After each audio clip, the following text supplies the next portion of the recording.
Rock me like a hurricane, people, from sunny San Diego. I'm Greg Carlwood, and it's a little crazy how much mystery remains in life when we watch the same sitcoms over and over and sedate ourselves with the endless digital scroll of the smartphone.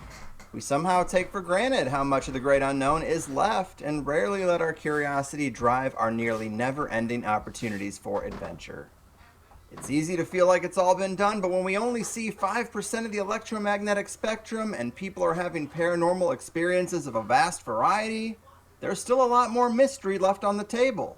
Disc-shaped, physics-defying crafts, orbs of light, fairies, elementals, angels, mothmen, little green guys, thunderbirds, skinwalkers, and more. Oh my.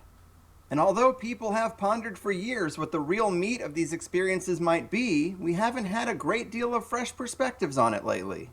That is, until the latest book by the great Dr. Gregory L. Little and Andrew Collins, Origins of the Gods, Keesum Caves, Skinwalkers, and Contact with Transdimensional Beings.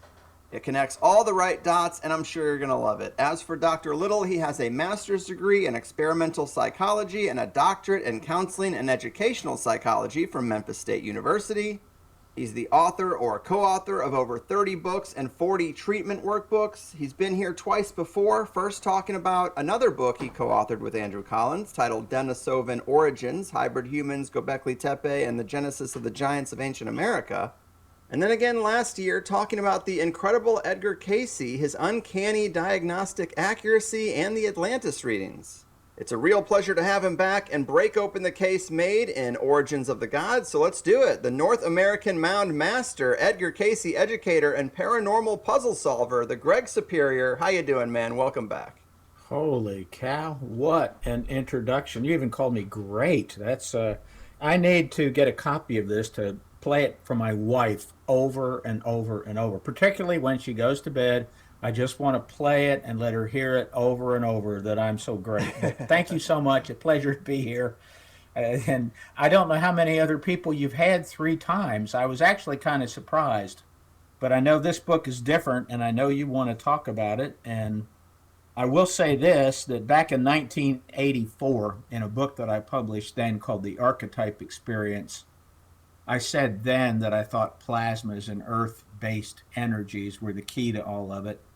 And Andrew actually wrote some things back at the exact same time, essentially saying the same thing. So we both were on the same trail this whole time. I have been into UFOs since the 1970s.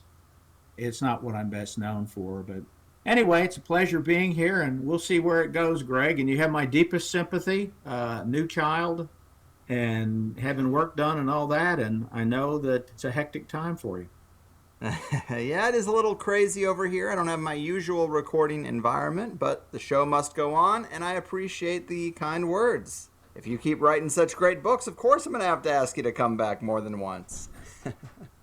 And so, as you might remember, and for the listeners' context, last year I contacted you because in our first interview we touched on your books, Grand Illusions, the spectral reality underlying sexual UFO abductions, crashed saucers, afterlife experiences, sacred ancient ritual sites, and other enigmas, as well as the archetype experience resolving the UFO mystery and the riddle of biblical prophecy using Jung's concept of synchronicity.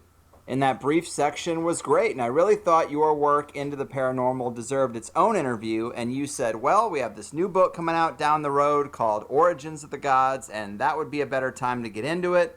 So we talked about the incredible Edgar Cayce and Atlantis instead, and I'm glad we did, because there was a lot more meat on those bones than I realized, and it was a lot of fun to hear about your personal hunt for Atlantis. But we are officially down the road now, and the new book is out, and this is going to be a lot of fun. You said the magic word right up front, and that is plasma, and that's something that I think piques interest around here, so let's start by giving the people an overview of your half of the book. How would you set this up? All right. Well, I can give a brief overview of the half of the book that I wrote. And I will say this, Andrew and I both had to cut out massive, massive sections. My portion of the book is a little over 50,000 words. Andrew's is about 55,000 words. That doesn't include references and notes and index and so on. And we were told to keep it at 100,000. And we both wrote about 100,000 words, so there's a lot that was not put in there that we may save and put out at a later date, but right now we're both kind of busy. But anyway, the very beginning of the book, if you look at the very beginning of it, where I talked about this 30 some year quest that I've been on, in the start of it, my wife and I went to a place in Utah called Hovenweep. And Hovenweep is an old Anasazi, not really a good term, Anasazi is. It should be the ancient Puebloan people. But we went to this site called Hovenweep, which is an old Puebloan site, and we had been there 30 some years ago. But that's how this new book started. We revisited that site and tried to make more sense out of what I was picking up back in the 1980s when we very first visited it. To some extent, the book is about trying to explain the entire UFO phenomenon, the paranormal, all the aspects of the paranormal. When I talk about the UFO phenomenon and the paranormal, I'm also talking about the contactees, mainly the people in the 1950s and 60s who claimed contact with aliens and flying saucers. The abductees, which is kind of a modern, updated version of it. Whitley Strieber would be a really good example of the abductees. Loads of others, though. There's loads and loads of abductees. And then you have the UFO reports where people see odd and unusual globes of light. Sometimes there's something in those globes of light, and all that's part of this phenomenon. So what Andrew and I wanted to do was to try and explain the entire thing. And there is no one explanation for everything. For example, some of the more recent things going on, such as the Tic Tacs, a lot of this Navy stuff, it's probably not what it appears to be. It's probably something else entirely. I do mention that in my part, I did have to cut out a great deal of it. So some of the really deep information about all that is not in the book. I worked for the Office of Naval Research back in the early 1970s, 72, 73, and 74, and had a chance to go to the Pensacola Office of Naval Research facility back then and talk to some of their researchers. And I was young at the time. What I found was that they were engaged in a lot of what we call I wonder what if research, which is like, I wonder what will happen if we do this. And I think a lot of what is going on goes back to I wonder what if research. And maybe we'll get some time here to discuss some of that, but that's the kind of thing that will probably tick off quite a few people. Secondly, in this field of trying to explain the paranormal, you have all these ancient reports, like ancient aliens. So I want to immediately address that. Andrew, of course, is on the Ancient Aliens show pretty often, almost every episode. And Eric von Daniken, who many consider the father of the Ancient Aliens theory, Eric von Daniken wrote the introduction to this book. He actually did read it. He likes the content in it, and he likes the direction it goes. So what I'll do right now is acknowledge that it is very, very likely that Earth, in fact, has been visited by extraterrestrials, probably many times. However, in saying that, I have to immediately add to that what people are seeing in the skies today are probably not alien craft in that they're extraterrestrial beings. There is clearly something going on, but it's probably not alien craft. So the real proof of ancient aliens doesn't come from the show, doesn't come from the people that pretty much are the proponents of it, but it comes from the mainstream skeptics. And probably the most famous and most important skeptic of all time, Carl Sagan, astronomer Carl Sagan. Carl Sagan in 1963 published an article in a peer-reviewed journal called Space and Science. And in that journal, in the article, he calculated the odds that there are aliens and advanced civilizations throughout the universe. And he figured, just as virtually all other astronomers that have done this have calculated, that It's definite. There's life out there. Some of it is probably far more advanced than us, some of it's less advanced. And then he calculated the odds of them actually ever visiting the Earth.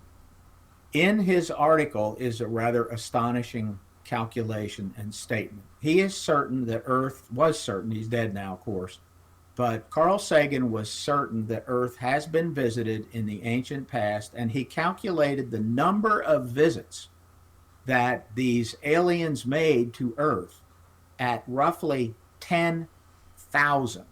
10,000 times that they visited or monitored what's going on in Earth, basically over the last 2 million years. He said they really would have focused on the last 2 million years. So if you add all that up and if you do a little bit of division there, you've got an average of one alien visit every 200 years. That's what it comes out to. Now, what he said in this article was that initially they wouldn't have visited very often, but when humans started appearing, and at the end of the last ice age, they would have increased their visits pretty quickly. And he said the place to really look for the evidence of this is like go to ancient Baalbek, go to Lebanon, ancient Baalbek, or go to the area around Iraq, to ancient Mesopotamia. Now, the greatest skeptic of all time wrote that back in 1963. He didn't start the whole idea of ancient aliens, but I'll tell you what, when you've got Carl Sagan on your side in this, you've got somebody who really everybody respected. Even the skeptics respect Sagan, so do all the what you might want to call true believers. Everybody respected Sagan, but Sagan did not believe the modern UFO phenomenon were these aliens visiting. There was something else going on there, and that something else is what Andrew and I really wanted to get to in the book. So that's kind of my summary of what it's about without getting into the specifics, and I'll let you guide me into that if you want to. Sure, sure. I love it. And we're already 15 minutes in. I know you are one of those guests who can definitely talk at length. And we already mentioned the magic word of plasma. And I was going to slowly build up, but let's just dive into it because there's so much stuff on the back end that is really, really interesting. So, over the course of doing this show for 10 years, we've done many episodes comparing and contrasting aliens and demons, aliens and fairy folklore, angelic visitations and UFOs, the paranormal and shamanism, the overlaps between the occult and what people are said to be able to do with a pentagram and grimoires, and then also like abductees. So there is a lot of weird overlaps in that soup that we have talked about many times as to why they are similar. And we might have other stuff going on too, like you mentioned, but how might plasma be the connective tissue between all these things, these weird experiences people have in the general paranormal soup? Okay, so very good question. You really set that up well. I love that. I love the way you worded all those things and brought them all in. So they all come from a common denominator. All of the phenomena you discussed, everything from the angels to fairies and demons and all that, all of those come from the same source, but they're not all the same thing per se. They're not all the same manifestation. So here's the thing. So for literally hundreds of thousands of years, shamans have been engaged in performing rituals to make these other forces manifest and to like bring them into the open with the hopes that they can manipulate them or control them somehow or get something out of it, maybe health or whatever. So my big interest in this was to go into the Native American beliefs about it, the really ancient Native American beliefs. And that is the way that I like to really get into the whole idea of plasma and what's going on. So in the book, I call these plasma forms time, T-I-I-M-E. Andrew calls the same thing N beings. He takes it a step further, so we'll talk about N beings last, but let me explain what time stands for. Again, it's T-I-I-M-E. It stands for transient intrusions of intelligent manifesting energy. Transient intrusions of intelligent manifesting energy. So they're always transient. So let's look at a couple of very strange things. You have contactees in the 1950s and 60s who claim that a flying saucer landed maybe in their backyard, maybe on their farmland, and they walked out, and sometimes it's a beautiful Nordic woman walks out, sometimes it's some sort of an alien walks out, gives them a message, but they don't just sit there. The percipient or the person who is interacting with whatever this force is, they don't run into the house and get a bunch of people and call the neighbors, and everybody comes over and they bang on the sides of the UFO.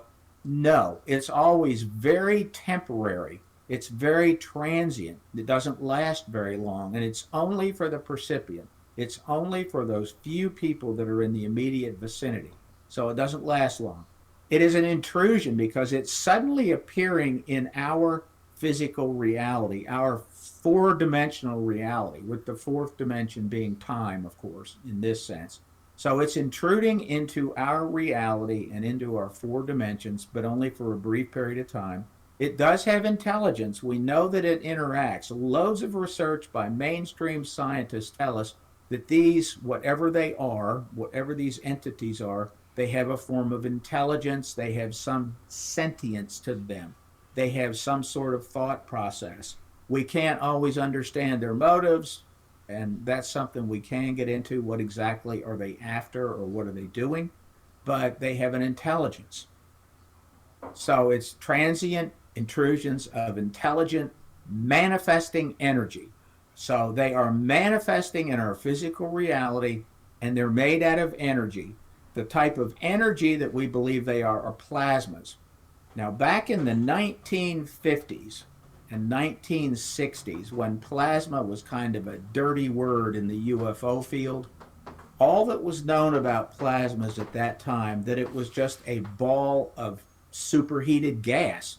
That's all they knew about it at the time. Now, physicists knew there was a lot of exotic aspects to plasma, but they really didn't have a way of studying it then. So back in the 60s, when some skeptics said, oh, we believe UFOs are plasmas, like ball lightning, that's what people are seeing. That actually was considered a really negative thing in the UFO field. The people that speculated about plasmas, Philip Klass and some others, were kind of blackballed in the field. People didn't like them as skeptics. So plasma became a dirty word. Today, we know a great deal more about plasmas. And so let me just get straight into this. Back in 2007, not too many years ago, there were 6 physicists, mainstream physicists, who published an article in a peer-reviewed physics journal called the Journal of New Physics. And in this article, they stated that plasmas have all of the characteristics of being alive. They appear to have some sort of intelligence. They appear to interact with us. They appear to multiply, or that is to reproduce. They have aspects of evolution in them. And here's what they observed in the lab to come to these conclusions. Number one, when the plasma forms, now you have to put a whole bunch of energy, and they've used lasers to do this, a whole bunch of energy into a small space to create this ball of superheated gas. And what happens there is that it becomes so energetic that electrons are torn off of the atoms in the gas, and the electrons begin swirling. And then there is an electromagnetic field, almost like a shield or a cell wall. Our body cells all have an exterior wall, and on the interior of that cell wall is liquid. Usually it's like salt water. The exterior wall of a human cell is made out of basically fat, almost like a soap bubble. So when a plasma forms, it forms in a very similar way. It has this exterior shell that forms around it, a lot like a cell does in a human being.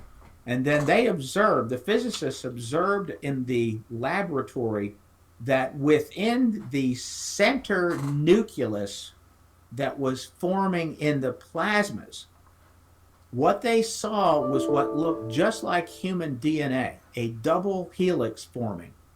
Now, the way to think of a double helix, imagine a wooden ladder, and then imagine that you can twist this wooden ladder down. That's a double helix. The latter has rungs on it, and it has sides to it. Well, the rungs in human DNA are made out of amino acids, and that is literally what makes us us. But within the plasma, they observed something very similar happening. And then they watched this double helix split just like it does in human DNA, and it reproduced itself and created a second plasma. And they saw those split and create more plasmas, just like human reproduction in cells occurs. They saw what they interpreted as evolution, in that some of these newly formed plasmas were very weak, and whatever that structure was on the interior of it, that structure would look weak in some, and then they would literally disintegrate and fall apart. That is, cease to be anymore. So that is where they saw evolution coming into it. They could interact with the plasmas, and they literally said in the article, if we could sustain these long enough, they would probably interact with us and be almost like life as we know it today. So that is mainstream physicists saying this. Physicists back many, many years ago, was probably 100 years ago, suspected that plasmas were in fact some sort of a life form. So they're found all over the earth. Plasma is the main building block of the entire universe. There's more plasma than anything else out there. It forms naturally on Earth, and we can create it. And so the question is, then how does plasma fit into this? And that's where I go back to the Native American stuff. So do you want me to go ahead and go there, or should I, what do you want me to do? Just keep going? Well, you were going to tell us why Andrew Collins uses the term N-beans, but definitely get into the shaman stuff, because we know, like, that was a great breakdown of what's been seen in the lab with plasmas. Yes. But yeah, tell us about N-beans and then how they occur naturally to where shamans interacted with them. Okay, well, Andrew's half of the book goes very deeply into physics, and particularly the last 4 or 5 chapters. He talks a lot about things like the Ark of the Covenant. He talks a lot about the light of God, what people were interacting with. And in essence, he believes that the Ark of the Covenant was a plasma generator, a way to interact with some much deeper force in the universe, something that is far more profound. He calls, in his case, the manifesting time beings that I use, he's calling them N beings. And the word N means, the letter N means that there could be any number of them. We don't have a good term for them other than that, but they simply form from this energy, and they form for a purpose. He goes into quantum mechanics rather deeply, into non-causal physics. There's some really deep stuff in this, and I consider what Andrew wrote about the physics portion of this book to be some of the most brilliant writing I have ever seen anybody do. And I've talked to other people now that have read this and said they agree. They think it's just incredible. So what Andrew wrote is far more impressive than anything I wrote.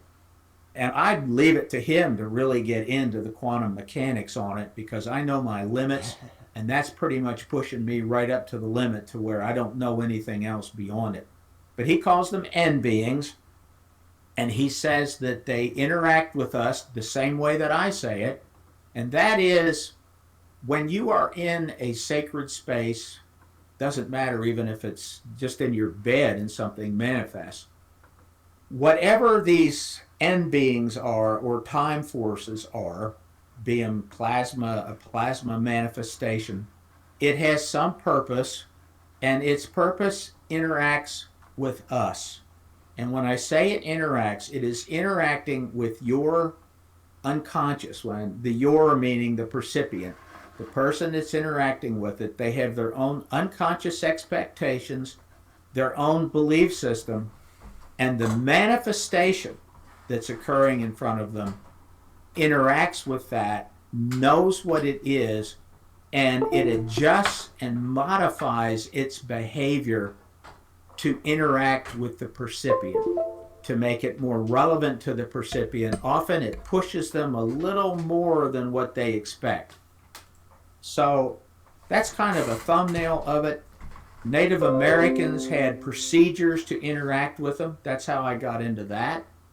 That's why I like talking about the Native American side, because they had really specific things you needed to do to interact with these forces, and they even told us why you needed to.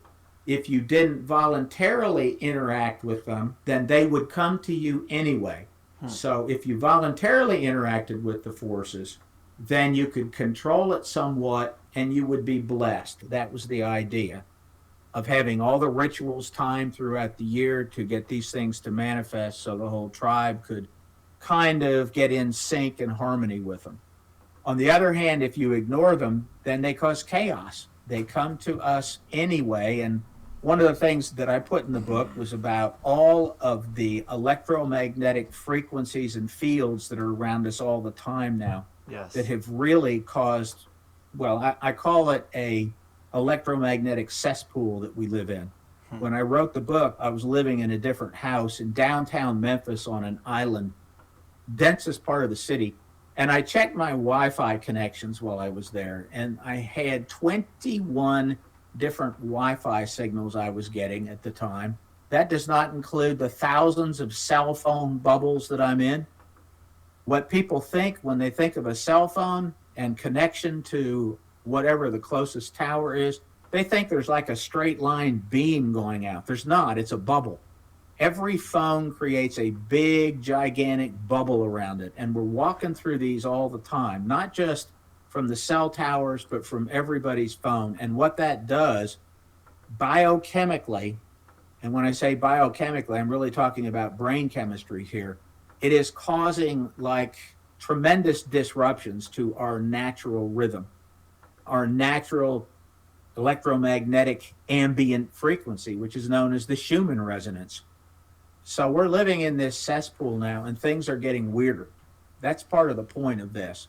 Things are getting increasingly weird, and it's very difficult to harmonize with these forces anymore, although Native Americans still attempt it and still do it. But you have to be in very specific places to do that. So, okay, so did I answer the end beings part of it? Absolutely, absolutely. And you mentioned the mechanisms that shamans have developed to get these things to manifest. I'd love to hear a little bit more about those mechanisms. To understand it, you really got to understand the creation of the universe from their point of view. Mm-hmm. And this is going to sound exactly like modern physics. And in fact, I was kind of shocked when I pulled all this information out. So there's two types of Native American beliefs that people are accustomed to knowing about. One of them is the most common. These are children's stories about creation, stories about animals, and most of these stories are about teaching morals and right and wrong and just entertainment. So children's stories are the most common ones. Then there are the sacred stories, and those were basically kept secret. Those tell what they really believe, things about life and death and where we came from. All of those things are part of the sacred story. So I'm going to only talk about the sacred story here. So the sacred story of creation begins with a singularity. And I'm not making that word up myself. That is actually in the ethnography books. At the very beginning, there was a singularity of spirit, spiritual energy, the great spirit. That's all it was.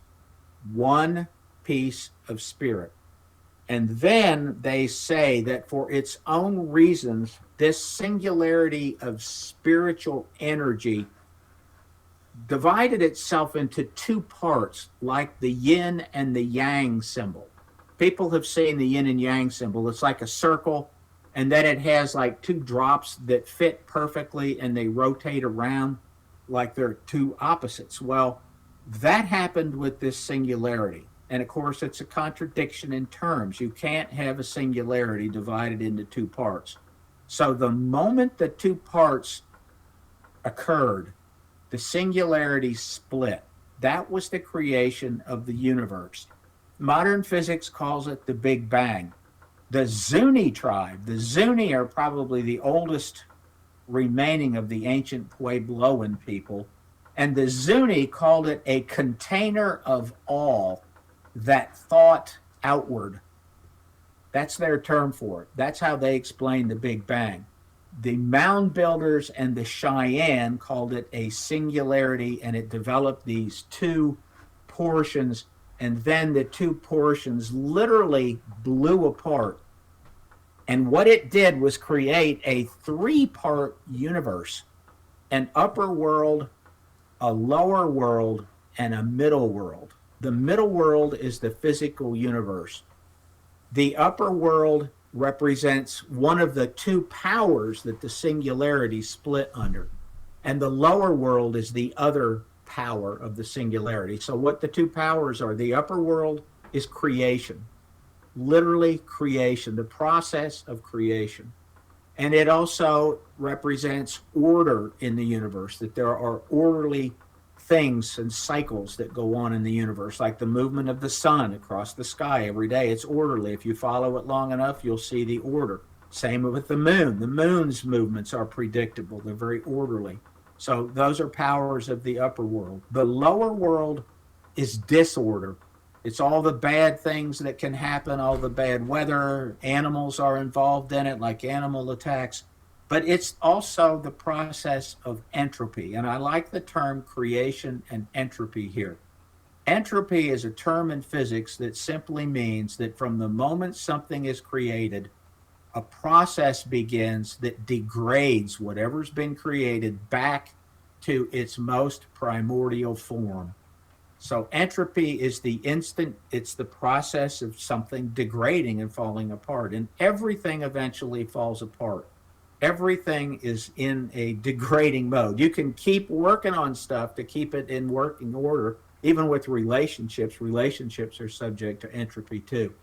But eventually all of it ends. So you have these two great forces: creation, which is putting things together, constantly bringing new life into the world, and entropy, removing life from the world. Things are falling apart. But when that happens, it's allowing things to then be used for creation. It's part of the great cycle.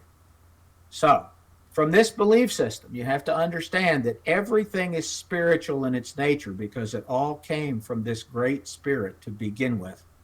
The physical world, or the physical universe, which they usually refer to as the middle world, is made out of, let's go through some of the elements. Dirt, for example. Dirt is the most primordial form of energy, spiritual energy, that there is. So they would use dirt to create certain types of geometrically arranged earthworks that allowed the movement of people in them along some prescribed order and used in rituals. Stone is a type of solidified spiritual energy. Water is moving and liquefied spiritual energy. Fire is the release of spiritual energy. You've got crystals, which are a type of purified spiritual energy, which then can be used and manipulated in certain rituals. So everything in this belief system is spiritual. So they would build mound sites, pyramids, and so on out of earth and rock. Water was always involved in this, and crystals are almost always found adjacent too, because all of these spiritual elements are part of what they were trying to do with this.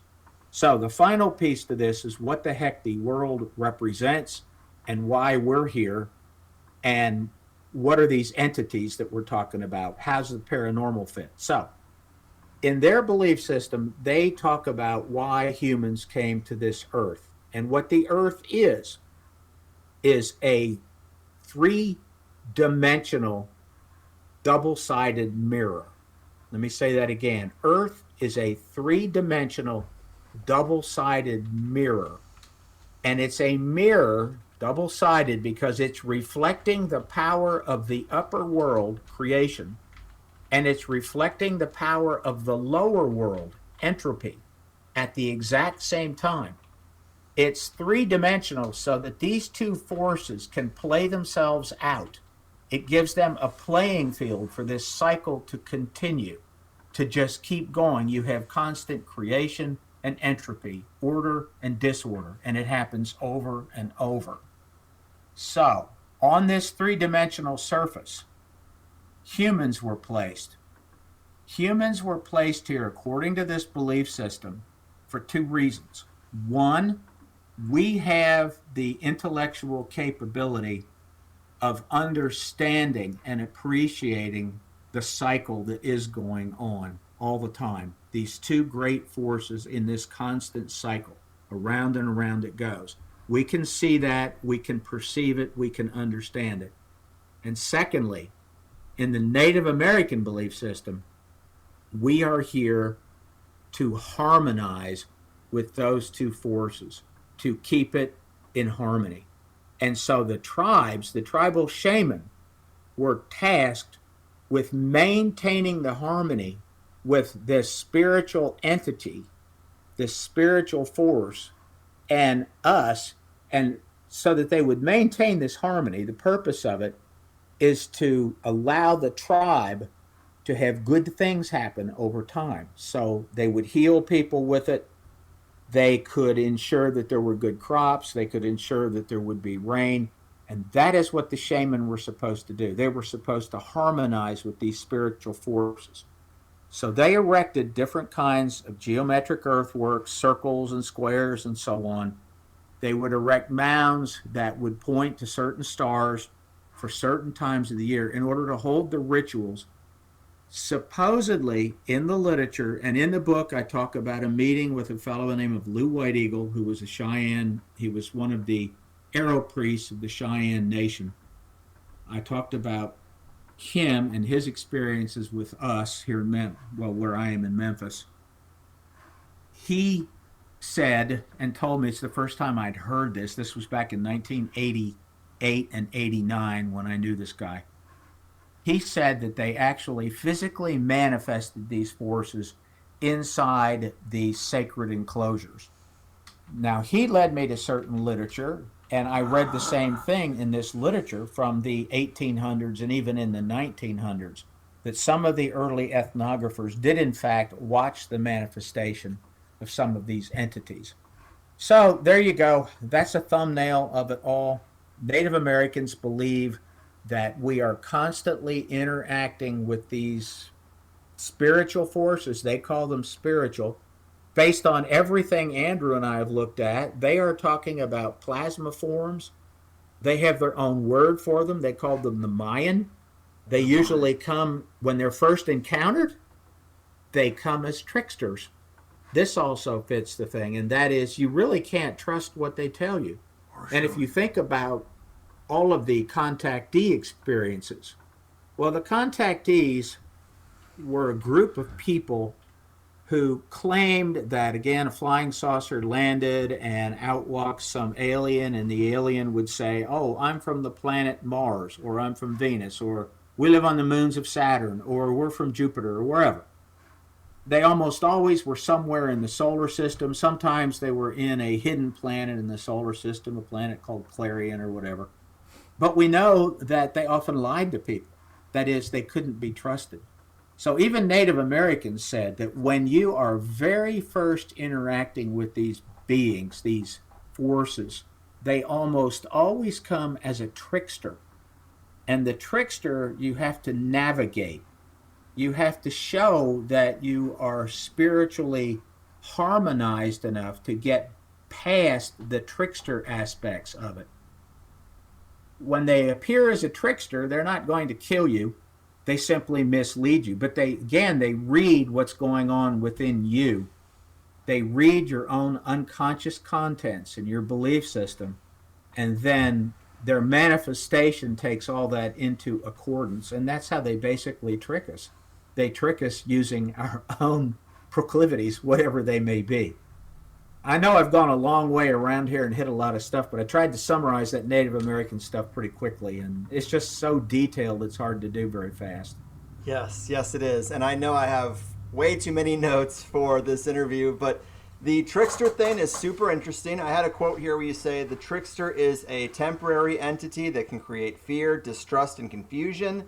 In brief, the trickster seems to be one thing, but is actually another. It seems to relate truth, but it often leads to deceit. It makes you think you are right when you're actually wrong.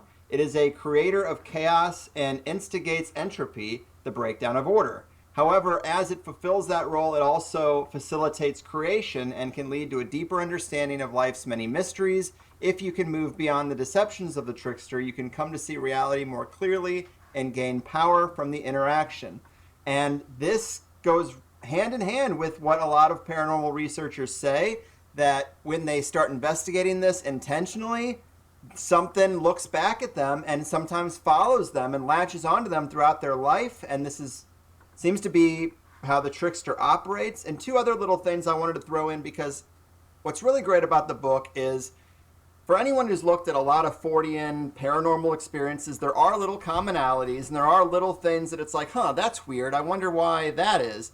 Well, this plasma argument takes a lot of these little things and it makes sense of them.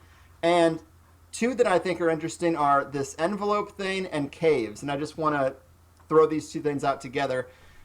I love this paragraph about interactions with these plasmas because it's a visualization of the paranormal encounters that I've definitely seen a ton of times. To quote the book again, you write, "When the plasma forms, it creates an electromagnetic shell or bubble around itself. When one of these forms appears near a human, the electromagnetic bubble surrounds both the plasma and its participant. The electromagnetic field creates an energy wall, forming a consciousness interaction field, meaning that the beliefs and mental state of the human inside the bubble interact with the purpose of the plasma. Science completely breaks down at this point," which is a great last line. But seriously, there are many like Christian depictions of angels, and oftentimes there is a bubble around the person of glowing light. And it also kind of invokes the whole beam of light taking me up to the craft theme of a lot of UFO encounters.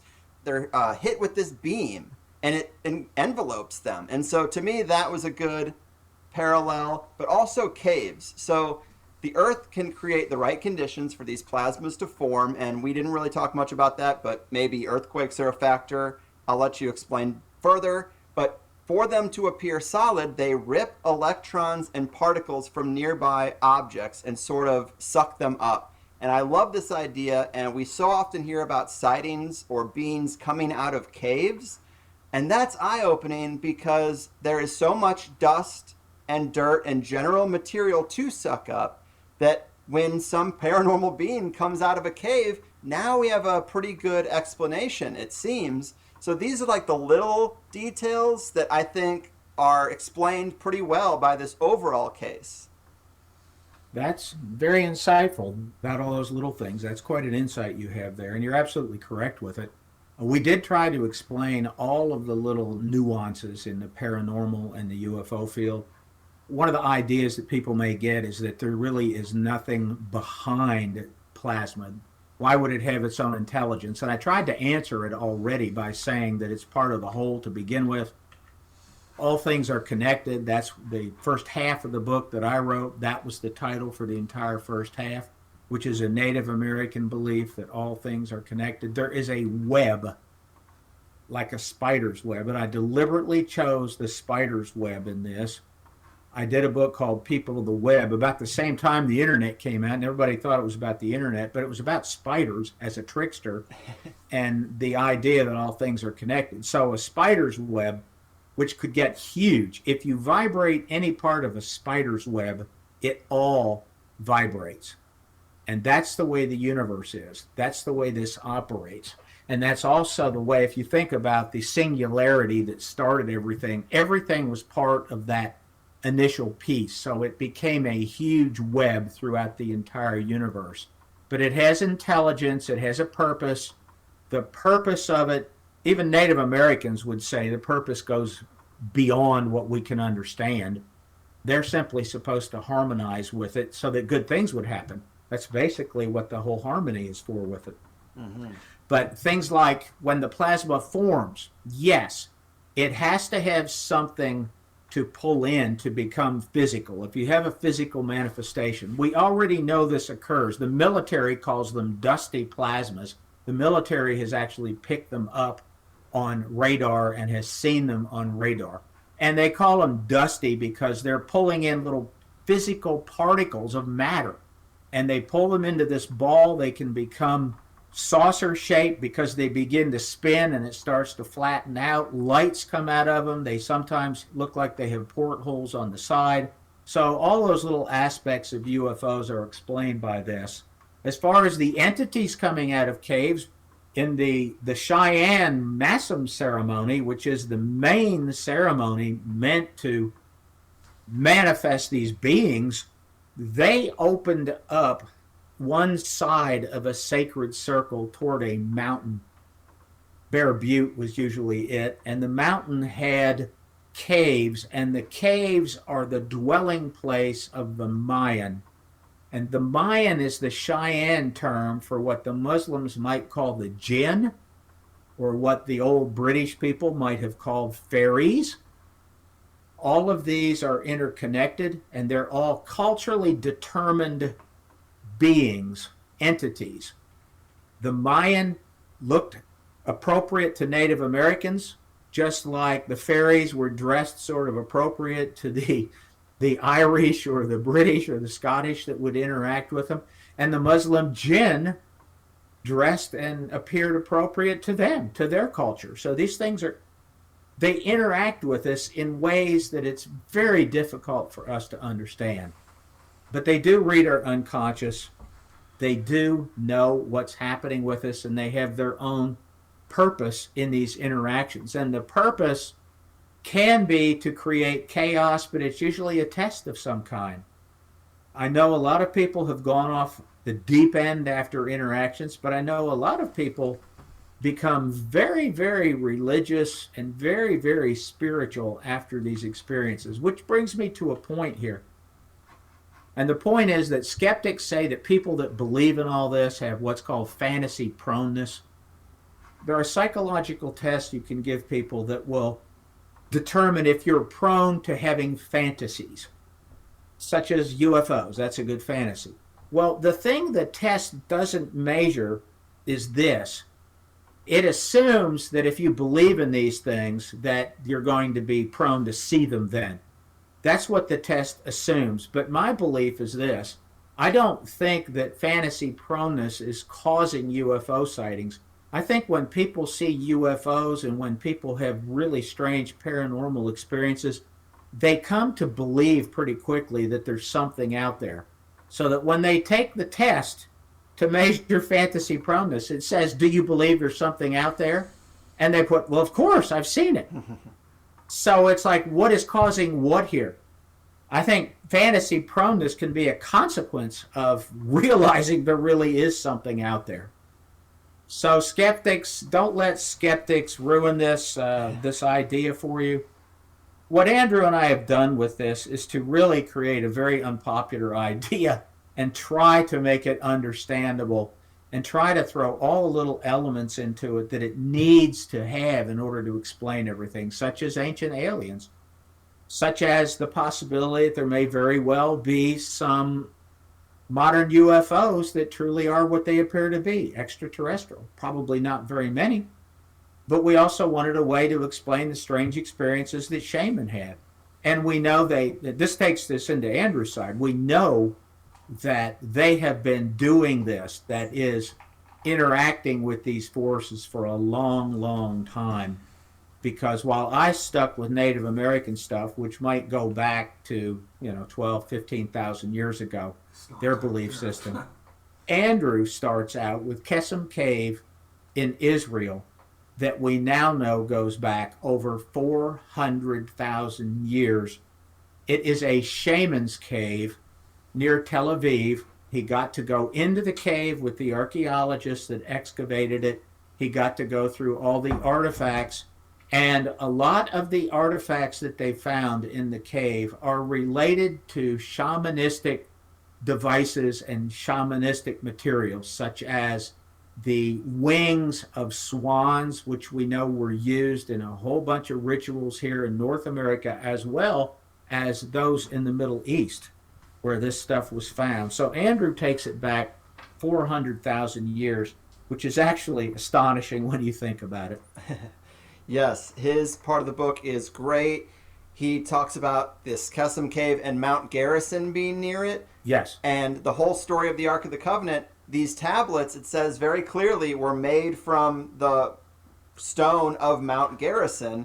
And it's like this plasma said, hey, if you want to communicate with me, if you want to be able to take this connection away from the mountain, make these tablets, put them in this box, do this certain stuff, and then you can carry this away and we can communicate. Yeah. And that seems to be the crux of what it was. And when people talk about, oh, well, you get too close to the Ark of the Covenant, you get ill. Well, radiation poisoning. I mean, this is kind of the thing. It all starts to make sense. I really like that section. He talks about Skinwalker Ranch as well. I heard an interview recently where he was talking about this, and he presents it kind of as if he considers Skinwalker Ranch this big area, almost one giant blanket being over the area. But in the book, there is a pretty incredible photo he took of a weird, I would say, feathered serpent in the sky at Skinwalker Ranch.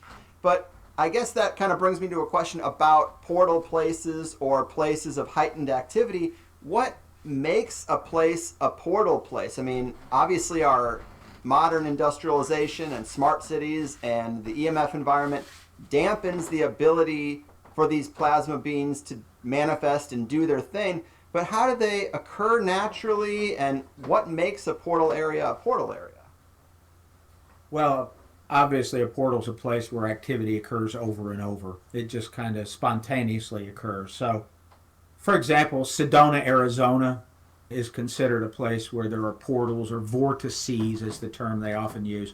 But these vortices are places where they claim that there are manifestations of paranormal activity that occur regularly. So the idea here, and I'll stick with the Native American belief, they look at areas that have very specific types of rocks and rock formations. They like the movement of water nearby. That has to occur. We know through research with physics and earthquakes and so on that the movement of water through the cracks in certain types of structure, underground structure, generates huge amounts of electricity, which then becomes plasma based. We know how plasmas can form through natural geological processes and things like tectonic strain, which is not an earthquake. Earthquakes stop it. Earthquakes will stop the generation of plasmas because an earthquake is a way for the strain to be relieved. It is the pressure that builds in tectonic strain. It's the pressure that produces the energy release. That is exactly what does it. And the greater the pressure is, the greater the energy release is. And this has been studied in two places: Yakima, Washington, on the Yakima Tribal Reservation, which was not too far from Mount St. Helens, where in the 70s and 80s, actually from the 50s till the 80s, there were loads of UFO reports. A lot of them were studied by physicists. They concluded that these are plasma forms. Another place where it occurred was New Madrid, Missouri, that area, and the Piedmont, Missouri UFO flap of roughly 1964 through the 80s. And that appeared to cease after an earthquake hit the area. It was in 1987, I believe, because I was actually here when the earthquake hit and felt it. But that kind of cut the activity. So earthquake activity actually reduces the number of UFOs after the earthquake because your tectonic strain is reduced. So Native Americans knew that places where water was moving through stone, places where they could expose the real dirt, the subsurface, they didn't like to do their ceremonies on sod, so they would remove the sod and expose bare earth. They didn't like doing it on rock either. They liked to have it on bare earth. And then they would remove whatever they were wearing on their feet and have their feet grounded into the bare earth. That's also the way kivas were done in the Southwest. The kivas of the Southwest tribes, same thing. Bare earth at the bottom, not stone.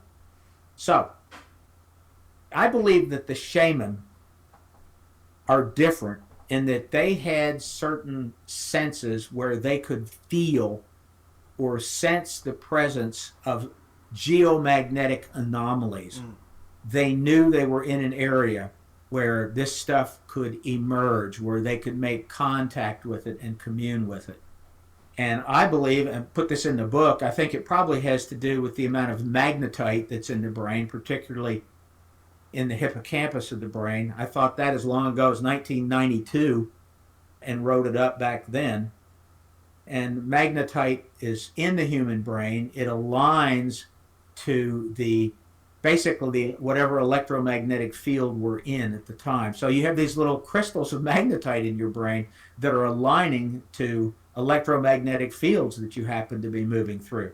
Some people naturally have more magnetite in their brain than others, and I think that's the genetic difference. I think shaman were probably born with more of that particular mineral in certain areas of the brain, so they're sensitive to it. And they may simply be more spiritual because of it. And years ago, I speculated, hell, the whole idea of the chosen ones, chosen people, well, they may be chosen because they can sense things, because in certain areas of their brain, they have a structure that can communicate with things that most of us cannot communicate with. And I think the mechanism involved with that is probably the mineral magnetite. Anyway, it may or may not be true. That's real speculation. Not a lot of research has been done with it. We just know it's there. Magnetite is what homing pigeons use to find their way home. From pretty much anywhere you release them, they'll find their way back. But there's magnetite in pigeon brains. That's what they use to navigate themselves. So, okay. I don't know if I answered what you asked or not, man. I got all over the place there. I like it. Wow. Well, this was amazing. I have been waiting for a couple of years for someone to really flush out this paranormal connection with plasma, and you guys did an incredible job in this book. Also, with the shamanic overlap, it all ties together so well. I'm very thankful that you were willing to break it all down for this audience. Let people know where they can get more Dr. Gregory L. Little in their lives before we close it out. Well, just Google what he just said. Gregory L. Little. Put my initial in there, otherwise you'll get football players. But if you put Gregory L. Little in Google, you'll find me the first couple pages. You can find just about whatever. Everything, you'll find it all there. That's the way. The books are available everywhere, not just Amazon, but Barnes & Noble, Books A Million, you name it, available everywhere. All the formats are available. If you got 10 hours in a car, buy the audio. I actually bought the audio myself, and I was astonished at the guy that did the audio recording, Micah Hanks. Oh. Very professional. He pronounced things that I wouldn't even know how to pronounce, wouldn't even begin to. And really happy with this one, though. I have brought up this plasma aspect as often as I could ever since the Eric Dollard interview, where he generated a little humanoid-shaped figure of light doing plasma experiments in the lab. If you remember, I asked Richard Dolan about the plasma paranormal overlap, and it resulted in our interview with the semi-anonymous guest Kosh, who talked quite a bit about it. Obviously, I am but a simple stoner podcast host, and I don't know why, but this has resonated as true to me for quite some time, and having Dr. Little apply his talents to the topic is really great. Of course, he too has been thinking along these lines, and way longer than I have, because his early books on the paranormal touch on that. So kudos to him for sure. But this plasma thing does help me to make sense of the natural hotspots overlap and the sort of indigenous shamanism kind of stuff. That there are these ritual places where these things can be called over and over and sustained longer contact can be established. And you know, it's not a total solve for the paranormal. There are still plenty of mysteries as to what motivates these intelligent plasmas and what they can do and why they show up. We're kind of just saying, hey, paranormal entities might be made of plasma. And it's like, oh, cool. Well, that's something. It's interesting to me, and I don't really understand why it bothers a lot of paranormal researchers, but I have seen the evidence that it does. But getting back to the natural hotspots and indigenous shamanism, there is one paragraph from the book that I didn't read in the interview, but I liked a lot, where Dr. Little writes, The elite of ancient cultures used natural landforms to connect with the time forces, but it became known to shamans that landforms could be shaped to allow the masses to commune with these spiritual forces. Many of the most incredible sites, such as the circle and octagon earthworks in Newark, Ohio, were made in a way to evoke, contain, and control spiritual manifestations. Earth, as the most primordial spiritual substance, was carefully piled in specific formations as a barrier. Circular enclosures without an opening were made to confine the manifesting spiritual entities. Lines of parallel earthen walls were used to move both the spiritual forces and participants from one sacred location to another. Rituals that vibrated the electromagnetic web were used to connect with the time force. This knowledge was, and still is, known by the shamans and medicine people who are entrusted to maintain the connection. Medicine people and shamans understood that there were specific angles of earth and rocks that enhanced the effects of rituals and attuned the participants in such rituals to the time forces. I like that. I mean, he makes it seem so matter-of-fact, doesn't he? And it explains a lot. It kind of aligns with the geometric aspects of occultism and the pentagon usage, only the Native Americans really did it at a much more epic scale. So to me, this felt like a pretty fresh take on things, and fingers crossed I can send an interview request to Andrew Collins and have him actually take me up on it, but we shall see. It is a marathon session around here. You're going to try, go all the way. Otherwise, don't even start. If you are going to try, go all the way. This could mean losing girlfriends, wives, relatives, jobs, and maybe your mind.